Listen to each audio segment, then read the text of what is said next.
Hello everyone, and welcome to my channel, Cooking for the Family.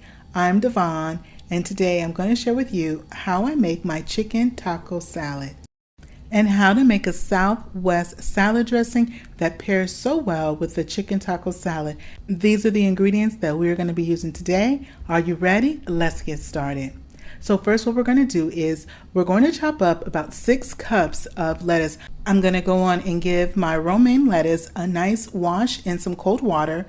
And so we've washed our lettuce. I'm going to go on and put it inside of a bowl. I'm going to put it in the refrigerator, let it chill, as well as let the excess water drain.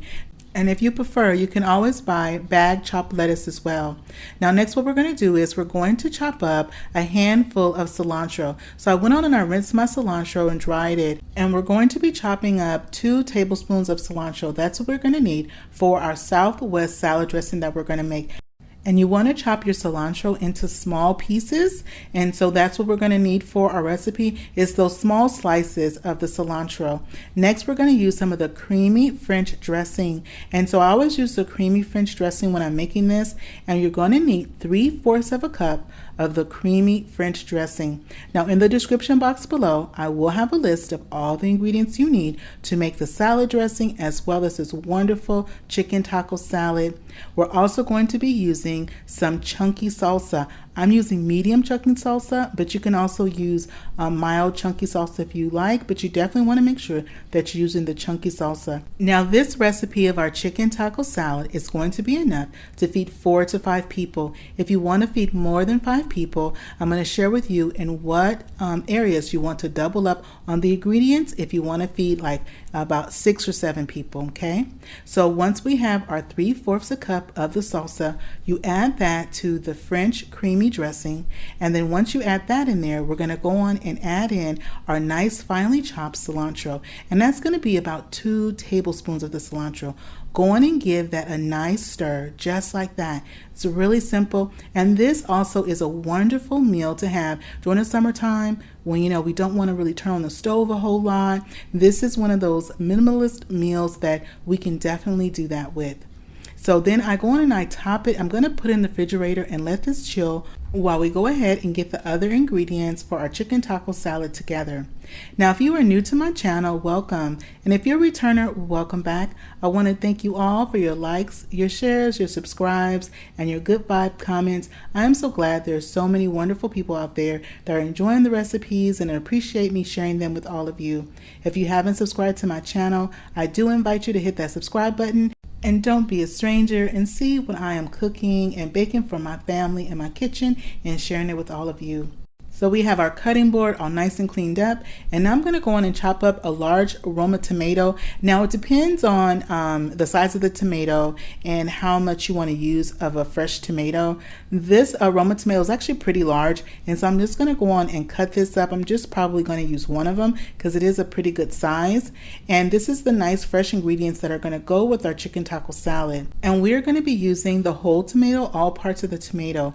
Also, if you're going to have like company over, whether it be like 4th of July is right around the corner right now coming up, or just different things, maybe people over for pool parties or whatnot, this chicken taco salad, you can make it as a chicken taco salad bar and have all the ingredients laid out. It is great if you want to entertain. And if you're going to do that, I'm going to share with you different things, different tips that you can do towards the end of the video. So next what we're going to do is we're going to use 1 can of black beans. And because we're going to do this really where we're not going to be using our stove a whole lot, we're just going to put our beans in a nice microwave bowl. We're going to microwave those. Then we're also going to use some of the golden kernel corn, or you can also use sweet corn. It's kind of like your choice. And we're using 1.5 cups. This is a 1.5 cup measure.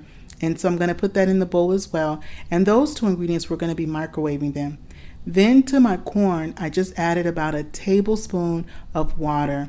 We're going to set those aside by the microwave, and then when it's time, we're going to microwave those and get them nice and warm for our salad. Now these ingredients also come together great if you want to do burrito bowls, and in the description box below I will have a link to my video on how to make the cilantro lime rice, and I'll also have the list of the recipe to the cilantro lime rice. But if you'd like to see me put it together, I'll have the link to that video in the description box below as well. And so now we have our 2 chicken breasts. I have one really large one and one more of a medium-sized chicken breast. And I'm using kosher salt. Next, we're going to use this Montreal chicken seasoning. I love using this seasoning anytime that I'm making my burrito bowls or my chicken taco salad. It has a really great flavor. It's great when you're grilling or even cooking in the house like we're doing right now. And so with the kosher salt, we're using about 1.5 teaspoons of kosher salt, and that we're just distributing that on both sides of the chicken breast. And then also with the Montreal chicken seasoning, I'm going to be using as well as about 1.5 teaspoons that I put on both sides. Now we're going to go on and cook up our chicken. I'm going to be using some extra virgin olive oil, and we're going to be putting in our pan 1 tablespoon of the extra virgin olive oil. Once your olive oil is nice and heated, we're going to add in our chicken breast. And our chicken breasts are going to cook until they reach the temperature of 165 degrees. And I'll share with you what I look for when I'm cooking chicken or like chicken breast or chicken anytime, how I can kind of start to determine when the chicken is done, when it's just about done, okay? And so I go in and I put a cover on as well because I want the chicken to kind of cook a little gradually, not too fast, because I want it to be able to cook through and through. So our chicken has been cooking for about maybe 5 to 6 minutes now. And as you see, it's time for me to go on and I just rotate it around like that. And with the chicken breast, what you'll notice is that around the outsides has started to turn that color of that white color. It's not like pink, the raw pink anymore. And so that's when I know, okay, it's really starting to cook well on that underside. I put the top back on, I let it cook some more, and it's been cooking for about another maybe like 4 minutes or so. Now I go in and I flip the chicken over and let it cook. Now for the first time I'm flipping it and let it go on and cook. I press on the chicken because I'm kind of feeling for the doneness and where it's at. If you press on your chicken and if it feels really soft or like gushy kind of, then you know it's still raw. As your chicken cooks, it's going to become firmer, and that's how you can kind of tell where your chicken is at in the done process if you happen to not have a food thermometer. So our first piece of chicken is ready. So I went on and took that one off. This bigger piece is going to need a little bit more time, probably a few more minutes. And then this is my nice cutting board that I use anytime I'm using my meat and cutting up meat. And so I put my chicken breast on there. You just want to have the chicken breast rest for a few minutes before you actually go on and cut into it. Our corn is ready, and so now I'm going to go on, I'm going to get our black beans as well, put that up there, and now I'm going to go on and shred the chicken. And shredding the chicken, like I said, you definitely want to let your chicken breast rest for a moment before you do this, but I just use my fork and I just kind of shred the pieces just like this.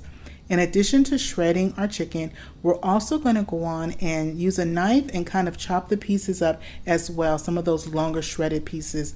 Now, if you're going to be making this for more than 4 or 5 people, what you want to do is you can use either a third or a fourth chicken breast. So if you're going to be cooking for about 6 people, you want to use 3 large chicken breasts. If you're going to do maybe 6 to 8 people, you could probably use 4 large chicken breasts. And just go on and shred the chicken up. The chicken as well as the lettuce. So initially, for about 4 or 5 people, we're going to be using about 6 cups of lettuce. But if you're definitely going to have the chicken taco salad for more than that, go on and add an additional couple of cups of, or 2 or 3 more cups of the chopped up romaine lettuce as well. And so that's what you would do. You would just go on and add more chicken breast as well as more lettuce to go on and feed an additional amount of people. So now we have our chicken is nice and shredded. I use my knife and I just kind of go through and some of those big pieces, cut them up just like that. Well, everything is looking good. It's nice and warmed up. Let's go on and get the rest of our ingredients. Let's get our salad dressing out of the refrigerator and go on and start to assemble our wonderful chicken taco salad. So we have some sour cream. We've got some grated Kobe Jack cheese right there as well. And that was about 2 cups of the grated cheese that I have. I have our lettuce. Our lettuce is chilled. We have that excess water has drained off our washed lettuce that we have. I'm going to also go on and slice up some avocado. The avocado is also something that's optional if you'd like. We also have more of the salsa right there as well. I cut the avocado in half, and then I take my spoon and I work the flesh of the avocado and the outside skin. I just kind of work it right there so that way I can just pop out one full piece. We're going to slice it, and I'm also going to dice it up so that way we have nice bite-sized pieces to go on top of our salad. And see, what I was talking about is that you can make a nice taco salad bar, and that way, you know, everyone can just come and put their toppings on, whether it's just your family or you have friends over. That is our salad that I have gone on and I've assembled for us right there.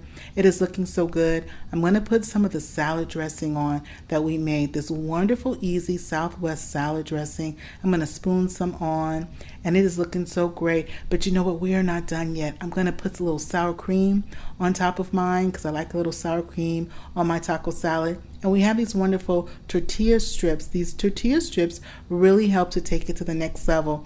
And if you don't have the tortilla strips, you can use regular tortilla chips and just kind of crunch them up a little bit and put them on top of your salad.